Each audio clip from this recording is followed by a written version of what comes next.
53।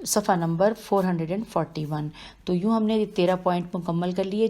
14 ہے شہادت یا گواہی۔ مسلمان کی ذمہ داری ہے کہ ضرورت پڑنے پر اس حقیقت کی گواہی دے جس کا اس نے مشاہدہ کیا ہے۔ امام صادق علیہ السلام نے فرمایا کہ کسی شخص کے لیے یہ سزاوار نہیں ہے کہ جب اسے کسی ایسے کام کی گواہی دینے کے لیے بلایا جائے جس کا وہ شاہد رہا ہو تو وہ کہے میں تمہارے لیے گواہی نہیں دیتا۔ اور یہاں پر یہ ہے حوالہ تہذیب الاحکام جلد نمبر 6 صفحہ نمبر 275۔ پھر چلتے ہیں آگے، لکھا ہے امام کاظم علیہ السلام نے بھی فرمایا ہے کہ جب کوئی شخص تمہیں کسی قرض یا حق کے بارے میں گواہی دینے کے لیے بلائے تو تمہارے لیے روا نہیں ہے کہ ٹال مٹول سے کام لو۔ اور یہاں پر ہے حوالہ الکافی جلد نمبر 7 صفحہ نمبر 380۔ ہم آ گئے ہیں کتاب کے صفحہ نمبر 447 پر، اور اب یہاں پہ سب ہیڈنگ ہے ناحق گواہی۔ امام صادق علیہ السلام اپنے آبائے کرام سے نقل کرتے ہیں کہ رسول اللہ صلی اللہ علیہ وآلہ وسلم نے فرمایا جو شخص کسی کے خلاف ناحق گواہی دے وہ جہنم کے سب سے آخری طبقے میں منافقین کے ساتھ اپنی زبان کے ذریعے لٹکایا جائے گا۔ اور یہ ہے حوالہ وسائل الشیعہ صفحہ نمبر جلد نمبر 27 اور صفحہ نمبر 325 ہے۔ پھر فرماتے ہیں کہ امام صادق علیہ السلام فرماتے ہیں کہ جو مسلمان کسی مسلمان کو اس کے مال سے محروم کرنے کے لیے اس کے خلاف جھوٹی گواہی دیتا ہے اللہ تعالیٰ اسی وقت اس کے جہنمی ہونے کا حکم صادر کرتا ہے۔ اور یہاں پر ہے حوالہ ثواب الاعمال صفحہ نمبر 225۔ اب اگلی سب ہیڈنگ ہے شہادت کو چھپانے کا انجام۔ کسی مسلمان کے شایع نشان نہیں ہے کہ وہ حق پر مبنی گواہی دینے سے اعتراض کرے اور اسے چھپائے۔ فرمان نبوی صلی اللہ علیہ وآلہ وسلم ہے جو شخص اپنی گواہی سے پھر جائے اور اسے چھپائے اللہ تعالیٰ قیامت کے دن تمام لوگوں کی نگاہوں کے سامنے اس کا اپنا گوشت اسے کھلائے گا اور اسے اس حالت میں داخل جہنم کرے گا کہ وہ اپنی زبان چبا رہا ہوگا۔ اور یہ ہے حوالہ الامالی صدوق اور صفحہ نمبر 482۔ اب آگے چلتے ہیں، لکھا ہے کہ پیغمبر اکرم صلی اللہ علیہ وآلہ وسلم نے فرمایا جو شخص گواہی کو چھپائے یا جھوٹی گواہی دے تاکہ کسی بے گناہ مسلمان کا خون رائگاں جائے یا کسی مسلمان کا مال ہتھیا لے وہ قیامت کے دن اس حالت میں آئے گا کہ اس کے چہرے کے سامنے حد نگاہ تک تاریکی چھائی ہوئی ہوگی اور اس کا چہرہ زخمی ہوگا اور سارے لوگ اسے نام و نسب کے ساتھ پہچانیں گے۔ اور یہاں پر ہے حوالہ الامالی صدوق صفحہ نمبر 482۔ اور اب ہم آ گئے ہیں کتاب کے صفحہ نمبر 448 پر۔ یہاں پہ ساتھ ہی لکھا ہے کہ نقطہ یہ ہے کہ ان تمام سود مند باتوں کا لب لباب قرآن حکیم کا وہ فرمان ہے جس میں دادگاہ عدل میں گواہی چھپانے کو دل کا گناہ قرار دیا ہے۔ اور یہاں پر حوالہ نوٹ کر لیجئے سورہ بقرہ کی آیت نمبر 283 کہ جو شخص شہادت کو چھپائے اس کا دل گناہ گار ہے۔ اب اس کے بعد ایک اور سب ہیڈنگ ہے برحق شہادت کے آثار۔ لکھا ہے امام باقر علیہ السلام نے فرمایا کہ جو شخص کسی مسلمان کے حق کو زندہ کرنے کے لیے برحق گواہی دے وہ قیامت کے دن میدان حشر میں اس حالت میں آئے گا کہ اس کے چہرے سے حد نگاہ تک روشنی پھیل رہی ہوگی اور سارے لوگ اسے اس کے نام و نسب کے ساتھ پہچانیں گے۔ اور یہ ہے حوالہ الکافی جلد نمبر 7 اور صفحہ نمبر 318۔ اب پوائنٹ نمبر 15 آ گیا، وصیت کی اہمیت۔ دینی تعلیمات کی روح سے وصیت کرنا ایک مستحسن عمل ہے اور فقہی لحاظ سے مستحب ہے۔ اگر کسی کے ذمے اللہ کے حقوق یا بندوں کے حقوق واجب الادا ہوں تو اس صورت میں وصیت کرنا واجب ہے تاکہ یہ حقوق ادا ہوں۔ رسول خدا صلی اللہ علیہ وآلہ وسلم نے فرمایا ہے کہ کسی مسلمان کے لیے سزاوار نہیں ہے کہ وہ رات کو آرام کرے مگر یہ کہ اس کی وصیت اس کے سر کے نیچے موجود ہو۔ اور یہاں پر ہے حوالہ المقنت، اس کی میں ہجے کرتی ہوں، الف لام میم قاف نون عین تے ہے، اور صفحہ نمبر 666۔ یہ تین 6 ہیں، 666۔ چلیے جی آگے چلتے ہیں۔ پھر لکھا ہے کہ آپ صلی اللہ علیہ وآلہ وسلم نے فرمایا کہ جو شخص وصیت کیے بغیر دنیا سے جاتا ہے وہ جاہلیت کی موت مرتا ہے۔ اور یہ ہے حوالہ المقنت وہی جو پہلے تھا، اور یہ بھی صفحہ نمبر 666 ہی ہے۔ اور یہاں پر یہ بھی میں ساتھ ساتھ بتا دوں کہ ہم ابھی سب ہیڈنگ پڑھ رہے ہیں 15 جو ہم نے 15 وصیت کی اہمیت شروع کیا تھا، اب اس کی اگلی سب ہیڈنگ ہے کہ وصیت میں عدل کی رعایت۔ امام باقر علیہ السلام نے فرمایا کہ جو شخص اپنی وصیت میں عدل کی رعایت کرے وہ شخص اس طرح ہے جس نے اپنی زندگی میں اپنے اموال راہ خدا میں بطور صدقہ دے دیے ہوں۔ جو شخص اپنی وصیت میں ظلم و ستم روا رکھے وہ قیامت کے دن خدا سے اس حالت میں ملاقات کرے گا کہ خدا اس سے روگرداں ہوگا۔ اور یہاں پر یہ ہے حوالہ الفقی جلد نمبر 4 صفحہ نمبر 184۔ ہم کتاب کے صفحہ نمبر 449 پر آ گئے ہیں۔ آگے چلتے ہیں۔ امام صادق علیہ السلام سے مروی ہے کہ رسول خدا صلی اللہ علیہ وآلہ وسلم نے فرمایا جو شخص اپنی موت کے وقت صحیح وصیت نہ کرے اس کی عقل اور جوانمردی ناقص ہیں۔ اور یہ ہے حوالہ فلاح السائل صفحہ نمبر 66۔ آگے چلتے ہیں۔ 1/3 مال کی وصیت، یہ ہے ابھی سب ہیڈنگ ہے 1/3 مال کی وصیت۔ لکھا ہے ترکے کے 1/3 سے زیادہ مال کے بارے میں وصیت کرنا تب درست ہے جب ورثاء اجازت دیں۔ اگرچہ 1/3 مال کی وصیت ایک مستحسن کام ہے لیکن اس سے بہتر یہ ہے کہ انسان اپنی زندگی میں ہی راہ خدا میں مال خرچ کرے۔ ارشاد ربانی ہے جس کا حوالہ بھی ساتھ ساتھ دے رہی ہوں کہ جو کہ سورہ مزمل کی آیت نمبر 20 ہے کہ ہر کار خیر نہیں، یہ تو اس میں تو لکھی ہے یہ صرف یہ تو آ گئی جو کہ پرشین ہے لائن ہے وہ تو میں نہیں پڑھ پاؤں گی، لیکن سورہ مزمل کی آیت نمبر 20 کو آپ اس کا ترجمہ آپ نے دیکھنا ہے۔ لکھا ہے بہرحال امام صادق علیہ السلام سے مروی ہے کہ پیغمبر اکرم صلی اللہ علیہ وآلہ وسلم مدینے کی جانب ہجرت سے پہلے براء بن معرور انصاری کے جو مدینے میں رہتا تھا اس کی موت قریب آ گئی۔ جب براء نے موت کو سامنے دیکھا تو اس نے وصیت کی کہ اس کے مال کا 1/3 اچھے کاموں پر خرچ کیا جائے، یوں اس کا یہ عمل مرسوم سنت بن گیا۔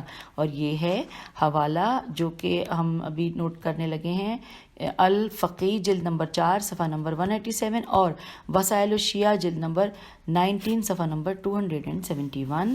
پھر لکھا ہے پیغمبر اکرم صلی اللہ علیہ وآلہ وسلم نے فرمایا اللہ تعالیٰ نے تمہاری موت کے وقت تمہارے اموال کا 1/3 بطور صدقہ دینے کا اختیار تمہیں عطا کیا ہے تاکہ تمہاری نیکیوں میں اضافہ کرے۔ اور یہ ہے حوالہ مستدرک الوسائل جلد نمبر 14 صفحہ نمبر 96۔ ہم کتاب کے پیج 450 پہ آ گئے ہیں۔ نیز معصوم سے مروی ہے کہ جو شخص اپنے اموال کا 1/3 اچھے کاموں کے لیے وصیت کے ذریعے دے دے اس شخص کے ذمے اگر زکوٰۃ واجب الادا ہو جسے وہ بھول چکا ہو تو یہ مال اس کی زکوٰۃ محسوب ہوگا۔ اور یہ ہے حوالہ الکافی جلد نمبر 7 صفحہ نمبر 58۔ آئیے آگے چلتے ہیں۔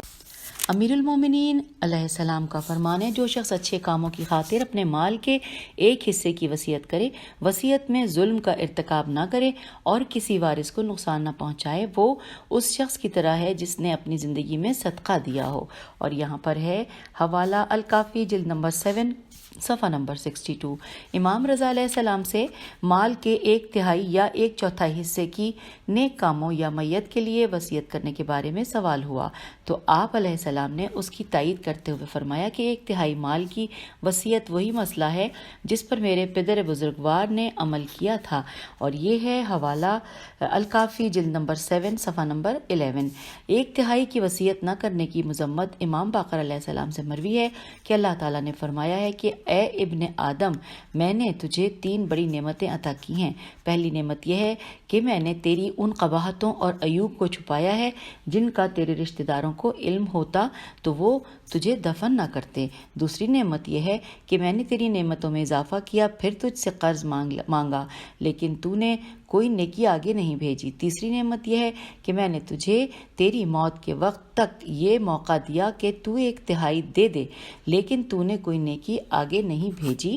اور یہاں پر ہے حوالہ الفقی جلد نمبر 4 اور صفحہ نمبر 181 اور وسائل الشیعہ جلد نمبر 2 صفحہ نمبر 447۔ اور آئیے کتاب کے 451 پیج کے اوپر ہم اگلا پوائنٹ جو کہ اس میں ہے نمبر 16 پڑھنے جا رہے ہیں۔ رازداری اور آبرو کی حفاظت۔ مسلمانوں کی آبرو اور اسرار کی حفاظت اہم معاشرتی مسائل نیز اسلامی معاشرے کے اتحاد کی حفاظت کے عوامل میں سے ایک ہے۔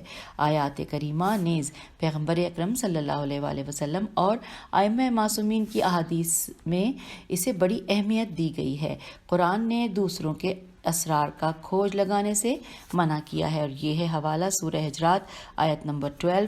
رسول خدا صلی اللہ علیہ وآلہ وسلم نے امیر المومنین علیہ السلام کو وصیت کرتے ہوئے فرمایا، اے علی، 8 قسم کے لوگ ایسے ہیں جن کی توہین ہو تو وہ اپنے علاوہ کسی اور کی ملامت نہ کریں۔ ان میں سے ایک وہ شخص ہے جو 2 افراد کے پوشیدہ معاملے میں ان کی اجازت کے بغیر مداخلت کرے، اور یہ ہے الفقی جلد نمبر 4 صفحہ نمبر 355۔ حضرت صلی اللہ علیہ وآلہ وسلم نے ایک خطبے میں اپنے اصحاب سے فرمایا، مسلمانوں کی غیبت نہ کرو، نیز ان کے عیوب کا کھوج نہ لگاؤ، کیونکہ جو شخص اپنے بھائی کے عیوب کا کھوج لگائے گا اللہ اس کے عیوب کو آشکار کرے گا۔ اور یہ ہے حوالہ تنبیہ الخواطر و نزہۃ النواظر جلد نمبر 1 صفحہ نمبر 115۔ پھر آگے چلتے ہیں۔ امام صادق علیہ السلام نے اپنے اصحاب میں سے ایک سے فرمایا کہ اپنے اسرار کا ذکر اپنے دوست سے بھی نہ کرنا، سوائے ان عیوب کے کہ جن سے تیرا دشمن بھی آشنا ہو تو تمہیں کوئی نقصان نہ پہنچے، کیونکہ انسان کا دوست کسی دن اس کا دشمن بن سکتا ہے۔ اور یہ ہے حوالہ الامالی صدوق صفحہ نمبر 670۔ اب اگلی نیکسٹ سب ہیڈنگ ہے رازداری کا صلہ۔ رازداری اسرار کی حفاظت اور دینی بھائیوں کے عیوب کی پردہ پوشی مثبت دنیاوی اور اخروی آثار و فوائد کی حامل نیکی ہے۔ معصومین کے گہربار فرمودات میں ان میں سے بعض کی طرف اشارہ کیا گیا ہے۔ امیر المومنین علیہ السلام نے مالک اشتر سے فرمایا، جہاں تک ہو سکے لوگوں کے عیوب اور ان کی قباحتوں کی پردہ پوشی کرو، تاکہ خدا تیرے ان عیوب کو چھپائے جن کے بارے میں تم یہ چاہتے ہو کہ وہ تیری رعیت سے پوشیدہ رہیں۔ اور یہاں پر ہے حوالہ نہج البلاغہ نامہ نمبر 53، اور ہم اس کتاب کے پیج 452 پہ آ گئے ہیں۔ امام موسیٰ بن جعفر کا فرمان ہے کہ جو شخص اپنے مسلمان بھائی کے اسرار کو چھپائے، اسے قیامت کے دن جب اللہ کے سائے کے علاوہ کوئی سایہ نہیں ہوگا، عرش الہی کے سائے میں جگہ ملے گی۔ اور یہاں پر ہے حوالہ مسائل علی بن جعفر علیہ السلام صفحہ نمبر 343۔ پھر نیکسٹ سب ہیڈنگ آ گئی ہے دوسروں کی عیب جوئی کرنا۔ رسول خدا صلی اللہ علیہ وآلہ وسلم نے فرمایا، مدینے میں ایسے لوگ تھے جن کے اپنے کوئی عیوب نہیں تھے، لیکن انہوں نے دوسروں کے عیوب کا ذکر کیا تو خدا نے ان کے بعض عیوب کو ان میں مبتلا ہونے کے بعد، یہ بریکٹ میں لکھا ہے، ان میں مبتلا ہونے کے بعد آشکار کیا، جن کا ذکر وہ اپنی موت کے لمحے تک پہچانے جاتے رہے۔ اور یہاں پر حوالہ دیا گیا ہے الامالی توسی صفحہ نمبر 44۔ نیز فرمایا، لوگوں کے عیوب اور اسرار کے پیچھے نہ پھرو، کیونکہ جو شخص اپنے بھائی کے عیوب کا کھوج لگاتا ہے اللہ اس کے عیوب کا کھوج لگاتا ہے، اور اللہ جس کی برائیوں کا کھوج لگائے اسے اس کے گھر کے اندر رسوا کرتا ہے۔ اور یہاں پر ہے حوالہ تنبیہ الخواطر و نزہۃ النواظر اور جلد نمبر 1 صفحہ نمبر 115۔ آئیے آگے چلتے ہیں۔ امام صادق علیہ السلام کا بھی فرمان ہے کہ جو شخص اپنے مومن بھائی کے کسی گناہ یا عیب سے مطلع ہو جائے، اسے آشکار کرے، اسے نہ چھپائے اور اس کے لیے مغفرت طلب نہ کرے، وہ خدا کے ہاں اس گناہ کا ارتکاب کرنے والے کی طرح ہے، وہ اسی گناہ کے عواقب سے دوچار ہوگا جسے اس نے فاش کیا ہے، جبکہ خدا اس مومن کے گناہ کو بخش دے گا۔ اس کی سزا دنیا میں اس کے گناہ کا فاش ہونا، جبکہ آخرت میں اس کا گناہ پوشیدہ رہے گا۔ یہاں پر ہے حوالہ الاختصاص صفحہ نمبر 32 اور مستدرک الوسائل جلد نمبر 9 صفحہ نمبر 134 اور 135۔ اب ہم پیج 453 پہ آ گئے ہیں اس کتاب کے، اور پوائنٹ نمبر 17 پڑھنے جا رہے ہیں، جو کہ ٹوٹل ہم نے 31 پڑھنے ہیں، اس میں سے اب ہم یہ 17 نمبر پڑھ رہے ہیں۔ ہیڈنگ ہے لوگوں کی ضروریات کی فراہمی۔ آئیے مل کر پڑھتے ہیں۔ لوگوں کو مدد فراہم کرنا اور ان کی دستگیری، نیز ان کی مادی و معنوی ضروریات کی فراہمی ہر مسلمان کی بہت اہم ذمہ داریوں میں شامل ہے۔ بعض روایات میں اسے خانہ خدا کا 10 بار طواف کرنے یا چند بار عمرہ کرنے یا کسی دن رات اعتکاف کرنے کے برابر قرار دیا گیا ہے۔ یہاں ان میں سے بعض کی طرف اشارہ کیا جاتا ہے۔ اب یہ سب ہیڈنگز چلیں گی۔ 9000 سال روزہ رکھنے اور عبادت کرنے کا ثواب، اس کے بارے میں لکھا ہے رسول خدا صلی اللہ علیہ وآلہ وسلم نے فرمایا، جو شخص اپنے مسلمان بھائی کی حاجت روائی کی کوشش کرے، گویا اس نے 9000 سال تک دنوں کو روزے کی حالت میں اور راتوں کو بیداری کی حالت میں خدا کی عبادت کی ہے۔ اور یہ ہے حوالہ الفقی جلد نمبر 2 صفحہ نمبر 190۔ پھر ہے 10 بار طواف کا ثواب۔ لکھا ہے امام صادق علیہ السلام سے مروی ہے کہ مومن کی حاجت روائی خانہ خدا کا 10 بار ثواب طواف کرنے سے بہتر ہے۔ یہاں پر حوالہ دیا گیا ہے الکافی جلد نمبر 2 صفحہ نمبر 194۔ پھر ہے سب ہیڈنگ 1000 بار حج کرنے کا ثواب۔ امام صادق علیہ السلام کا فرمان ہے مومن کی حاجت روائی 1000 بار مقبول حج کرنے، رضا الہی کی خاطر 1000 غلام آزاد کرنے، نیز راہ خدا میں 1000 گھوڑوں کو زین اور لگام کے ساتھ جہاد کے لیے تیار کرنے سے زیادہ افضل ہے۔ اور یہ ہے حوالہ نوٹ کر لیجئے الامالی صدوق صفحہ نمبر 237۔ آئیے آگے چلتے ہیں۔ ایک اور سب ہیڈنگ ہے کہ مسجد الحرام میں اعتکاف کرنے اور 2 ماہ روزہ رکھنے کا ثواب۔ ایک اور حدیث میں امام صادق علیہ السلام سے مروی ہے جو شخص اپنے مسلمان بھائی کی حاجت روائی کے لیے سعی و کوشش کرے اور خدا اس کے ذریعے اس کی حاجت پوری کرے، اس کے نامہ عمل میں اللہ تعالیٰ 1 حج 1 عمرے مسجد حرام میں 2 ماہ اعتکاف کرنے اور 2 ماہ روزہ رکھنے کا ثواب لکھے گا۔ اگر وہ اس مومن کی حاجت روائی کے لیے کوشش تو کرے لیکن اللہ اس کے ذریعے وہ حاجت پوری نہ کرے تو اللہ اس کے لیے 1 حج کا اور 1 عمرے کا ثواب لکھے گا۔ اور یہ ہے حوالہ الکافی جلد نمبر 2 صفحہ نمبر 198 اور ہم پیج نمبر 454 پہ آ گئے ہیں اس کتاب کے۔ یہاں پہ ایک اور سب ہیڈنگ ہے کہ 20 بار حج کرنے اور 1 لاکھ دینار صدقہ دینے کا ثواب کیا ہے۔ آئیے مل کر پڑھتے ہیں کہ امام صادق علیہ السلام نے فرمایا مومن کی حاجت روائی اللہ کے نزدیک 20 بار حج کرنے سے زیادہ محبوب ہے، جن میں سے ہر حج کے دوران حج کرنے والا 1 لاکھ دینار یا درہم خرچ کرے۔ اور یہاں پر ہے یہ حوالہ الکافی جلد نمبر 2 صفحہ نمبر 193۔ پھر ساتھ ہی لکھا ہوا ہے نقطہ یاد رہے کہ احتیاج و ضرورت کے موارد میں فرق، حاجت مند کی مجبوری کی کیفیت میں تفاوت، مخاطبین کے احوال میں فرق، اخلاص کے درجات میں تفاوت، نیز حاصل شدہ اور صرف شدہ اموال کی کیفیت میں اختلاف وغیرہ کے حساب سے ثواب اور فیض خداوندی کے درجات و مراتب بھی مختلف ہوتے ہیں۔ اب اگلی سب ہیڈنگ ہے لوگوں کی حاجت روائی کے بعض آثار، اور اس میں ساتھ لکھا ہوا ہے عذاب الہی سے دوری۔ آئیے مل کر جانتے ہیں۔ فرمان نبوی صلی اللہ علیہ وآلہ وسلم ہے اللہ تعالیٰ کے کچھ بندے ایسے ہیں جنہیں اس نے لوگوں کی حاجت روائی کے لیے مختص فرمایا ہے۔ لوگ اپنی حاجتوں کی برابری کے لیے ان کے یہاں پناہ لیتے ہیں، یہ لوگ عذاب الہی سے مامون ہیں۔ اور یہاں پر حوالہ نوٹ کرنا ہے ہم نے الجامع الصغیر جلد نمبر 1 صفحہ نمبر 358۔ پھر لکھا ہے تشیع کی علامت، اس کے بارے میں جانتے ہیں یہاں پر کہ امام صادق علیہ السلام کا فرمان ہے کہ ہمارے شیعوں کو 2 خصلتوں کی بنیاد پر آزماؤ، اگر ان میں یہ دونوں خصلتیں موجود ہوں تو ٹھیک، وگرنہ ان سے دور رہو۔ مفضل بن عمر نے پوچھا کہ وہ 2 خصلتیں کیا ہیں؟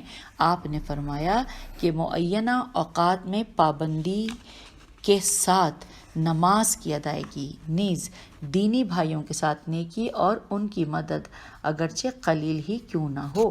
اور یہاں پر حوالہ دیا گیا ہے مصادقۃ الاخوان صفحہ نمبر 36۔ اور آئیے اب ہم کتاب کے پیج نمبر 455 پہ آ گئے ہیں اور یہاں پہ سب ہیڈنگز چل رہی ہیں گناہوں کی مغفرت اور درجات کی بلندی۔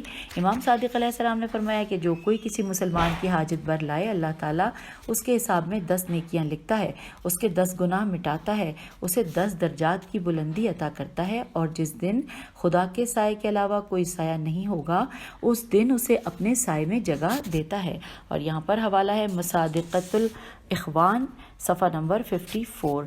پھر اور ایک سب ہیڈنگ ہے گھریلو پریشانیوں سے نجات۔ امام باقر علیہ السلام کا فرمان ہے جو مومن کسی پریشان حال شخص کی حاجت روائی کرتا ہے اللہ تعالیٰ اس کی 73 یعنی 73 حاجتوں کو برلاتا ہے، ان میں سے 72 حاجتوں کا تعلق آخرت سے ہے اور 1 کا تعلق دنیا سے ہے۔ دنیا میں اس کا کم ترین صلہ یہ ہے کہ خدا اس کی جان و مال اور اہل و اولاد سے بلاؤں اور مشکلات کو دور فرماتا ہے۔ اس کا کم ترین اخروی صلہ یہ ہے کہ اس کے لیے بہشت کے دروازے کھول دیے جاتے ہیں اور اس سے کہا جاتا ہے کہ جس دروازے سے چاہو داخل ہو جاؤ۔ پھر امام علیہ السلام نے فرمایا وہ جس دروازے سے داخل ہوگا ہماری ہی طرف آئے گا۔ آئیے اس کا حوالہ پڑھ لیتے ہیں، روضۃ الواعظین صفحہ نمبر 388۔ پھر اس کے بعد سب ہیڈنگ ہے رزق میں اضافہ۔ امیر المومنین علیہ السلام نے فرمایا کہ کیا میں تمہیں اس چیز کی خبر نہ دوں جو رزق میں اضافہ کرتی ہے؟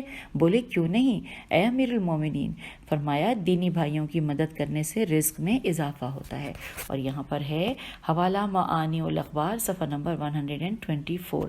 پھر لکھا ہے رزق اور روزی کی بقا، یہ سب ہیڈنگ ہے۔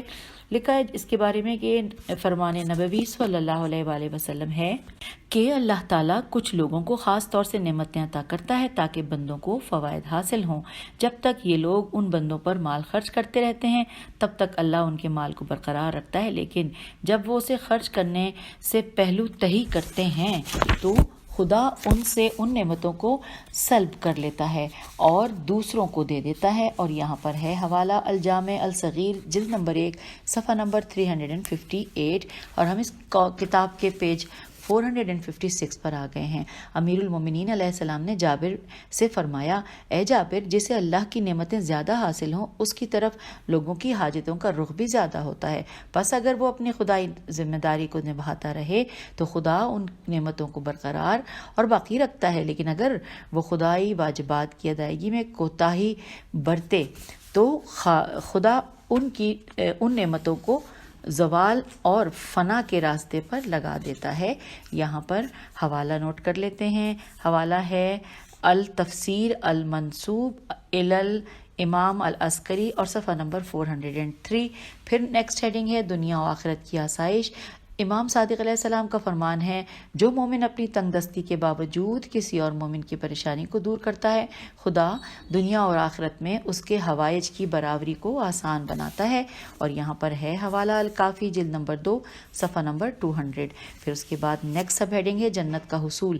فرمان نبوی ہے جو شخص کسی مومن کی کسی حاجت کو برلائے خدا اس کی بہت ساری حاجتوں کو برلاتا ہے، جن میں سب سے معمولی حاجت جنت کا حصول ہے۔ اور یہ ہے حوالہ قرب آل اسناد صفحہ نمبر 56۔ پھر چلتے ہیں امام سجاد علیہ السلام نے بھی فرمایا ہے کہ جو شخص اپنے مومن بھائی کی حاجت روائی کرے گویا اس نے خدا کی حاجت روائی کا آغاز کیا ہے، پس خدا اس کی 100 حاجتوں کو برلاتا ہے جن میں سے ایک جنت ہے۔ اور یہاں پر حوالہ ہے وسائل الشیعہ جلد نمبر 16 صفحہ نمبر 342۔ پھر ہے سب ہیڈنگ قرب الہی۔ امام صادق علیہ السلام فرماتے ہیں اپنے بھائیوں کی مدد کر کے خدا کا قرب حاصل کرو۔ اور یہاں پر حوالہ دیا گیا ہے کتاب ہے الخصال اور صفحہ نمبر 8، اور اسی طرح روضۃ الواعظین اور صفحہ نمبر 386۔ اور اب ہم آ گئے ہیں کتاب کے پیج 457 پر۔ سب ہیڈنگ چل رہی ہیں خدا کا محبوب بننے کا نسخہ۔ امام صادق علیہ السلام سے مروی ہے کہ اللہ تعالیٰ فرماتا ہے میری مخلوق میرا کنبہ ہے، ان میں میرے ہاں سب سے محبوب وہ ہے جو ان کی حاجتوں کو برلائے، میں سب سے زیادہ کوشاں ہوں۔ اب یہاں پر حوالہ دیا گیا ہے مصادق الاخوان صفحہ نمبر 71۔ پھر ہے سب ہیڈنگ خدا کی ولایت کے ساتھ اتصال۔ حضرت امام کاظم علیہ السلام کا فرمان ہے اگر کسی شخص کے پاس اس کا مومن بھائی کوئی حاجت لے کر حاضر ہو تو یہ اس کی جانب اللہ تبارک و تعالیٰ کی بھیجی ہوئی ایک نعمت ہے، بس اگر وہ اس درخواست کو قبول کرے تو یہ عمل اسے ہم اہل بیت علیہ السلام کی ولایت سے متصل کرتا ہے اور جو خدا کی ولایت سے متصل ہے۔ اور یہاں پر یہ ہے حوالہ الکافی جلد نمبر 2 صفحہ نمبر 196۔ ایک اور سب ہیڈنگ ہے کہ جنت میں فرما روائی۔ لکھا ہے فرمان نبوی صلی اللہ علیہ وآلہ وسلم ہے اللہ کے کچھ بندے ہیں جنہیں وہ اپنی جنت میں فرما روائی عطا کرتا ہے۔ سوال ہوا اے اللہ کے رسول وہ کون ہیں؟ فرمایا یہ وہ ہیں جو کسی مومن کی حاجت کو برطرف کریں اور اسے اپنے درمیان پوشیدہ رکھیں۔ اور یہ ہے حوالہ مصادقۃ الاخوان اور صفحہ نمبر 55۔ اب جو تھوڑی سی سب ہیڈنگ کی طرف ہم چل رہے ہیں وہ ہے لوگوں کے حوائج سے چشم پوشی کی سزا۔ آئیے اس بارے میں جانتے ہیں۔ لکھا ہے کہ جس طرح لوگوں کی مدد اور ان کی حاجت روائی کے لیے دنیاوی اور اخروی جزا مقرر ہے، اسی طرح لوگوں کی مشکلات کو دور کرنے اور ان کی حاجتوں کو برلانے سے بے اعتنائی برتنے کے عواقب ناگوار ہیں، اور ان کے لیے متعدد سزائیں مقرر کی گئی ہیں جن کی طرف احادیث میں اشارہ ہوتا ہے۔ یہاں ان میں سے بعض کا ذکر کرنے پر اکتفا کیا جاتا ہے۔ آئیے وہ بعض کون کون سے ہیں؟ اس میں لکھا ہے ولایت الہی سے محرومی۔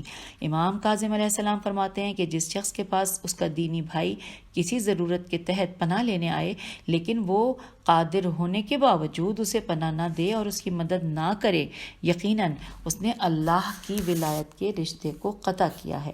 اور یہ ہے حوالہ الکافی جلد نمبر 2 صفحہ نمبر 366 اور 377۔ پھر آگے چلتے ہیں، ہم آ گئے ہیں پیج نمبر 458 پر۔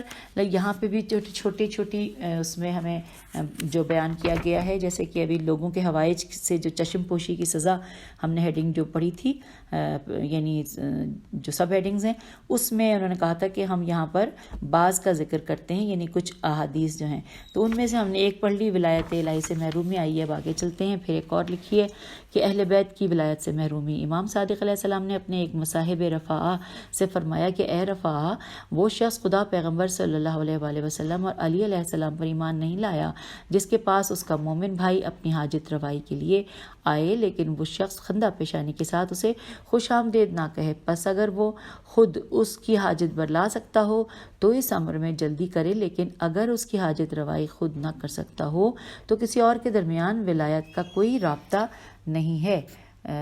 دوبارہ پڑھ لیتے ہیں یہاں سے، اگر وہ خود اس کی حاجت برلا سکتا ہو تو اس امر میں جلدی کرے، لیکن اگر اس کی حاجت روائی خود نہ کر سکتا ہو تو کسی اور شخص کے ذریعے اس کی حاجت پوری کرنے کی کوشش کرے، اگر ایسا نہ ہو تو ہمارے اور اس کے درمیان ولایت کا کوئی رابطہ نہیں ہے۔ اور یہاں پر ہے حوالہ مستدرک الوسائل جلد نمبر 12 صفحہ نمبر 434، اور اس کے بعد پھر لکھا ہے ایک اور پوائنٹ کہ ابدی لعنت۔ فرمان نبوی ہے کہ جو شخص طالب حاجت کی حاجت روائی پر قادر ہوتے ہوئے اسے محروم رکھے، اس کا گناہ خراج لینے والے کے گناہ کی طرح ہے۔ اس وقت مالک بن عوف نے کھڑے ہو کر پوچھا، یا رسول اللہ، خراج لینے والے کا گناہ کس قدر ہے؟ فرمایا، خراج لینے والے پر ہر روز و شب خدا، فرشتوں اور تمام لوگوں کی لعنت پڑتی ہے، جس پر اللہ لعنت کرے اس کا کوئی مددگار نہیں ہوتا۔ اور یہاں پر ہے حوالہ وسائل الشیعہ جلد نمبر 16 صفحہ نمبر 319۔ پھر اب اور جانتے ہیں، لکھا ہے گناہ میں مبتلا ہونے کی سزا۔ امام صادق علیہ السلام کا فرمان ہے، جان لے کہ جو شخص اپنا مال اطاعت الہی کے راستے میں خرچ نہ کرے وہ اسے اللہ عز و جل کی نافرمانی کی راہ میں خرچ کرنے کی بدبختی میں مبتلا ہوگا۔ جو شخص ولی خدا کی حاجت روائی کے لیے قدم نہ بڑھائے وہ اللہ کے دشمنوں کی حاجت روائی کے لیے تگ و دو کرنے کی بدبختی میں مبتلا ہوگا۔ اور یہاں پر حوالہ ہے الفقی جلد نمبر 4 صفحہ نمبر 412۔ پھر ہے امام صادق علیہ السلام نے فرمایا کہ جو شخص اللہ کے کسی مال یعنی حق کو ادا نہ کرے وہ کسی باطل مقصد کے لیے اس سے دگنا خرچ کرے گا۔ اور یہاں پر ہے حوالہ الکافی جلد نمبر 4 صفحہ نمبر 506۔ اب آئیے کتاب کے پیج 459 پر، اور یہاں پر لکھا ہے کہ پیغمبر اکرم صلی اللہ علیہ وآلہ وسلم نے فرمایا، جو شخص اپنے ارادے و اختیار سے اپنا مال اچھے لوگوں پر خرچ کرنے سے پہلو تہی کرے، خدا اسے اپنا مال برے لوگوں پر خرچ کرنے کی مجبوری میں مبتلا کر دے گا۔ اور یہ ہے حوالہ جامع الاخبار صفحہ نمبر 176 اور مستدرک الوسائل جلد نمبر 12 صفحہ نمبر 435 اور 436۔ پھر لکھا ہے قبر کا عذاب۔ امام کاظم علیہ السلام کا فرمان ہے، جس شخص کے پاس اس کا مومن بھائی مدد کی درخواست لے کر آئے لیکن وہ اس کی حاجت پر لانے پر قادر ہونے کے باوجود ایسا نہ کرے، خدا اس کی قبر میں ایک آتشیں سانپ اس پر مسلط کرے گا جو قیامت تک اسے ڈنگ مارتا رہے گا۔ اور یہ ہے حوالہ الکافی جلد نمبر 2 صفحہ نمبر 196۔ پھر آ گیا قیامت کا عذاب۔ لکھا ہے احادیث میں اس سزا کو مختلف پیرایوں میں ذکر کیا گیا ہے، جن میں سے بعض کچھ یوں ہیں کہ آخرت کی زنجیروں میں جکڑنے کی سزا۔ اس کے بارے میں جانتے ہیں، لکھا ہے امام صادق علیہ السلام نے فرمایا کہ جس شخص سے اس کا مومن بھائی تنگ دستی کی وجہ سے کسی حاجت کا طالب ہو لیکن وہ اپنے ذریعے یا کسی اور کے ذریعے اس کی حاجت روائی پر قادر ہونے کے باوجود اسے محروم رکھے، اللہ تعالیٰ اس شخص کو قیامت کے دن اس طرح محشور کرے گا کہ اس کا ہاتھ اس کی گردن میں بندھا ہوا ہوگا۔ وہ اس وقت تک اسی حالت میں رہے گا جب تک کہ لوگوں کے حساب رسی سے فارغ نہ ہو جائے۔ اور یہ ہے حوالہ، نوٹ کر لیتے ہیں، مشکات الانوار صفحہ نمبر 186 اور بہار الانوار جلد نمبر 71 صفحہ نمبر 287۔ پھر اس کے ساتھ ہی سب ہیڈنگ میں دیا ہوا ہے کہ محشر میں سیاہ روئی کہ امام صادق علیہ السلام نے فرمایا کہ جو شخص اپنے ذریعے یا کسی اور کے ذریعے اپنے مومن بھائی کی حاجت بر لانے پر قادر ہونے کے باوجود ایسا نہ کرے کہ خدا اسے قیامت کے دن اس طرح محشور کرے گا کہ اس کا چہرہ سیاہ ہوگا اور اس کی آنکھیں نیلی ہوں گی اور اس کے دونوں ہاتھ اس کی گردن میں بندھے ہوئے ہوں گے. تب کہا جائے گا کہ یہ وہ خیانت کار ہے جس نے اللہ اور اس کے رسول صلی اللہ علیہ وآلہ وسلم سے خیانت کی ہے، اور پھر اسے جہنم کی طرف لے جانے کا حکم صادر ہوگا. ہم کتاب کے پیج 460 پر آ گئے ہیں، اور جو یہ بھی ہم نے پڑھا ہے اس کا حوالہ نوٹ کرنا ہے. الکافی جلد نمبر 2 صفحہ نمبر 367. پھر لکھا ہے اپنی حالت پر رہا کرنے کی سزا. آئیے جانتے ہیں. فرمان نبوی ہے جو شخص اپنے ہمسائے کو معاون اور بریکٹ میں لکھا ہے خانگی استعمال کے وسائل و اسباب سے محروم رکھے گا، اسے اللہ تعالیٰ قیامت کے دن اپنی بھلائی سے محروم رکھے گا اور اسے اس کی حالت پر رہا کرے گا. جسے اللہ کی حالت پر رہا کرے، جسے اللہ اس کی حالت پر رہا کرے، اس کا حال کس قدر برا ہوگا. اور یہ ہے حوالہ مکارم الاخلاق صفحہ نمبر 430. پھر نیکسٹ لکھا ہے کہ جنت میں رہائش سے محرومی. آئیے اس کے بارے میں پڑھتے ہیں. امام صادق علیہ السلام نے فرمایا اگر کسی مومن کے پاس کوئی گھر ہو اور کوئی دوسرا مومن اس میں رہائش کا محتاج ہو لیکن وہ اسے محروم رکھے تو اللہ فرمائے گا کہ اے میرے فرشتوں، میرے بندے نے میرے دوسرے بندے کو دنیاوی سکونت سے محروم رکھا، مجھے اپنی عزت و جلالت کی قسم وہ میری جنت میں ہرگز سکونت اختیار نہیں کرے گا. اور یہ ہے حوالہ المحاسن صفحہ نمبر 101. پھر لکھا ہے جنتی غذا سے محرومی. امام صادق علیہ السلام نے فرمایا کہ جو مومن اپنے مومن بھائی کو اپنے مال سے محروم رکھے گا جبکہ وہ اس کا محتاج ہو، اسے اللہ تعالیٰ جنت کے کھانے کا مزہ نہیں چکھائے گا اور وہ جنت کا شراب طہور بھی نہیں پی سکے گا. اور یہاں پر حوالہ ہے وسائل الشیعہ جلد نمبر 16 اور صفحہ نمبر 389. اب اگلی سب ہیڈنگ جو کہ آخری ہماری اس ریکارڈنگ کی وہ پڑھ لیتے ہیں کہ رسول خدا صلی اللہ علیہ وآلہ وسلم کی شفاعت سے محرومی. لکھا ہے امام صادق علیہ السلام سے مروی ہے کہ جب خدا اپنے بندے کو کسی نعمت سے نوازتا ہے تو لوگوں کی حاجتوں کا رخ اس کی طرف موڑ دیتا ہے، اور اگر وہ منت اور تحقیر کے بغیر ان کی حاجت روائی کرے تو اسے بہشت میں سکونت دی جاتی ہے، اور لیکن اگر وہ لوگوں کی حاجت بر نہ لائے تو اسے جہنم میں رکھا جاتا ہے. وہ قیامت کے دن رسول خدا صلی اللہ علیہ وآلہ وسلم کی شفاعت حاصل نہیں کر سکے گا. اور یہ ہے حوالہ مشکات الانوار صفحہ نمبر 333. اور ہم پہنچ گئے ہیں اب آج کی ریکارڈنگ کے اختتامی مرحلے میں. پیج 460 کے اوپر میں آپ سے اجازت چاہوں گی کیونکہ اس کے بعد ہم اگلا پوائنٹ نمبر 18 پڑھنے جا رہے ہیں جو کہ آؤٹ آف 31 ہے. اجازت دیجیے. خدا حافظ. فی امان اللہ.